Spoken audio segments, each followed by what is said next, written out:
ऊपर करो यार। पहलगाम में जो घटना हुई थी, उसके बाद मोदी जी ने बात कही है कि हाल ही में पहलगाम में जो टेररिस्ट का बहुत ही घिनौना रूप देखा गया है, वो दुख की घड़ी में जो मित्र देश हमारे साथ खड़े थे उनका मैं आभार व्यक्त करता हूं। हमला केवल भारत की अंतरात्मा पर ही नहीं बल्कि मानवता के विश्वास रखने वाले हर देश और व्यक्ति को खुली चुनौती है। तो क्या ऐसे में सवाल ये उठता है कि कुछ देशों द्वारा आतंकवाद का खुलेआम समर्थन हमें स्वीकार हो रहा है? देखिए, भारत आतंकवाद का घोर विरोधी है। आपने देखा कि जब भी हमारे देश के प्रधानमंत्री दुनिया के किसी देश में जाते हैं तो वो शांति का संदेश लेके जाते हैं, गौतम बुद्ध जी का संदेश लेके जाते हैं, और वो बार बार ये कहते हैं कि हम बुद्ध की धरती से आए हैं और बुद्ध जी ने शांति का संदेश दिया है। और आतंकवाद को समाप्त करने के लिए देश के प्रधानमंत्री जी ने जो पहल शुरू की है, पूरे देश में लोगों ने समर्थन दिया है और दुनिया के तमाम देश मोदी जी के साथ खड़े हैं। कुछ ऐसे देश हैं जो आतंकवादी गतिविधियों को पनाह देते हैं, बढ़ावा देते हैं, तो उनके खिलाफ भी समय समय पर दुनिया के तमाम देश अलग अलग तरीके से कार्रवाई करते रहते हैं। ये जो वोट की बात चल रही है, ये बिहार में किस तरीके का संग्राम जो कांग्रेस ने रचा, उससे क्या फर्क पड़ेगा? अरे दागे हुए कारतूस हैं। आप बताइए कि 60 साल कांग्रेस रही, सरकार चलाई देश और प्रदेश में, और कांग्रेस ने कभी पिछड़े दलित की, मुसलमानों की सुध ली? सत्ता से हटने के बाद वही बात राहुल जी घूम घूम कह रहे हैं कि पिछड़े दलित अल्पसंख्यक के साथ अन्याय हुआ। किया किसने? 60 साल तो आप शासन किए हो, तो आप अपने बताओ कि कितना आपने किया, इनको उनको लाभ कितना दिया। अब 3 लोग हैं। अभी चारा घोटाले में जब लालू जी को जेल हुई तो तेजस्वी और लालू सहित सभी लोगों ने कहा कि जिन लोगों ने चोरी किया उसको बरी कर दिया, और कांग्रेस ने हमको फंसाया, हम पिछड़ी जाति के नाते हमको फंसाया, और पानी पी पी के कोसते थे कांग्रेस को। आज उसी कांग्रेस के रथ पर सवार हो गए हैं। अब आते हैं, एक यूपी से नेता गए हैं बिहार। अभी मध्य प्रदेश चुनाव था विधानसभा का, तो वहाँ इन्होंने भाषण दिया कि कांग्रेस बहुत चालू पार्टी है, कांग्रेस को वोट मत देना, ये हमको धोखा दिया है तो आपको धोखा देते देर नहीं लगेगी। ये बात अखिलेश जी ने मध्य प्रदेश के चुनाव में कही। जब यूपी के मुसलमानों ने कहा कि आप भाजपा की सरकार बनाने एमपी गए थे, तब इन्होंने कहा, बयान दिया कि कांग्रेस भाजपा की बी टीम है। अब ये गए हैं बी टीम में शामिल हो गए।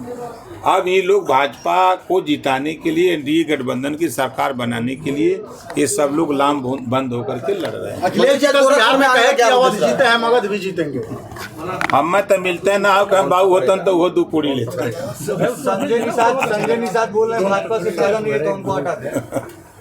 देखिए, डॉक्टर संजय निषाद जी एक बड़े नेता हैं, पार्टी के राष्ट्रीय अध्यक्ष हैं, प्रदेश के कैबिनेट मंत्री हैं। उनकी बिरादरी के कुछ नेता हैं जो उनकी बढ़ती हुई लोकप्रियता से परेशान हैं। कौन है वो नेता जो भाजपा में है, बता रहे हैं?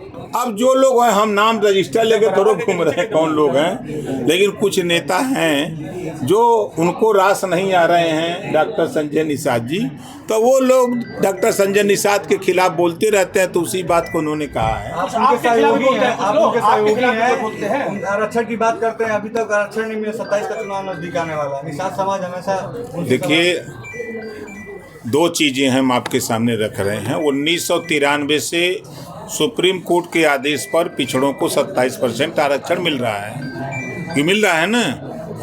27% आरक्षण को बांट करके सभी लोगों को मिले, पिछड़ी जाति के जितने लोग हैं। 2001 में माननीय राजनाथ सिंह जी ने हुकुम सिंह जी के नेतृत्व में सामाजिक न्याय समिति बनाई। समिति की रिपोर्ट आई, तब तक सरकार चली गई। 19 साल लगातार सपा बसपा की सरकारें थी, इन लोगों ने ध्यान नहीं दिया उस पर। फिर जब 2017 में सरकार बनी तो मैं भी सरकार में शामिल हुआ, तो इसी बात को लेके शामिल हुआ था कि 27% आरक्षण को बांट दिया जाए। सदन में 6 बार मुख्यमंत्री योगी आदित्यनाथ जी ने भी इस बात को कहा कि नहीं, हम इसको बांटेंगे। फिर उसके बाद ये हुआ कि रिपोर्ट पुरानी है, इस पर समीक्षा करा लिया जाए। पूर्व रिटायर्ड जज हाई कोर्ट के माननीय राघवेंद्र सिंह जी के नेतृत्व में कमेटी बनी।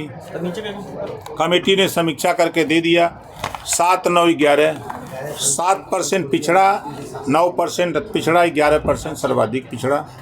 सिफारिश किया कि इसको लागू कर दिया जाए। हम दबाव बनाए कि लागू हो जाए, लागू नहीं हुआ तो फिर मैंने सरकार को ही छोड़ के हम चले आए।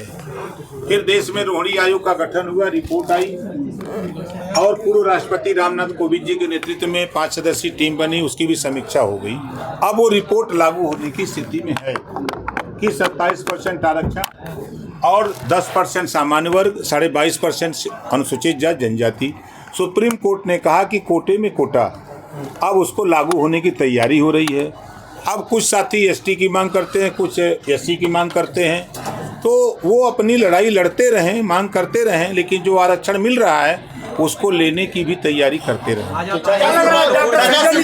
बारी बारी डॉक्टर संजय निषाद ने जो कहा है कि कुछ आपके भी साथ लोग लगे हुए हैं और आशीष पटेल जी के साथ, उनके साथ, तो क्या लग रहा है आप उनकी बातों से सहमति में हैं उनकी?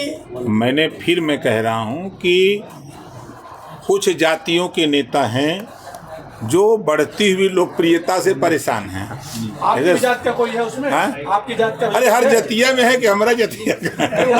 उन्होंने कहा था कि गठबंधन भाजपा तोड़ दे अगर चाहे तो। नहीं, देखिए उन्होंने कहा कि जिनको बुरा लग रहा है, उन्होंने ये थोड़ा कहा, उन्होंने ये कहा कि भाजपा गठबंधन तोड़ दे, ये स्पष्ट उन्होंने कहा। देखिए गठबंधन विचारों से आपका विचार है? नहीं, देखिए आप लोगों के सबके प्रश्नों का एक उत्तर है। आप लोगों का चैनल कैसे चलेगा? नेता अगर कुछ बोलेगा नहीं तो नेता को कैसे दिखाओगे आप? सहमति में है आप? उनके साथ हैं? देखिए हम लोग एनडीए गठबंधन में हैं और गठबंधन ऑल इज वेल, कोई दिक्कत नहीं है। ये चैनलों पर चलने के लिए आप लोगों के नेता लोग समय कुछ बोलते रहते हैं। आज आपकी एक महत्वपूर्ण बैठक है। बिहार में चुनाव है और आपको एक साथ लड़ेंगे। हाँ, बिहार में एनडीए गठबंधन के साथ मिलकर के चुनाव लड़ेंगे। माननीय नड्डा जी से और माननीय अमित शाह जी से और देश के प्रधानमंत्री जी से और बिहार के सभी नेताओं से हमारी बात होगी। कितनी सीटों पर आपकी पार्टी लड़ेगी? देखिए उन्होंने हमसे मांगा कितनी सीट चाहिए, हमने उनको 29 की सूची दी है, तो उन्होंने कहा कि इतना तो नहीं दे सकते, चुनाव आएगा तो बैठ करके हम लोग तय कर लेंगे। तो हम कहते तब ठीक है, चलिए चुनाव आने दीजिए, हो जाएगा तय।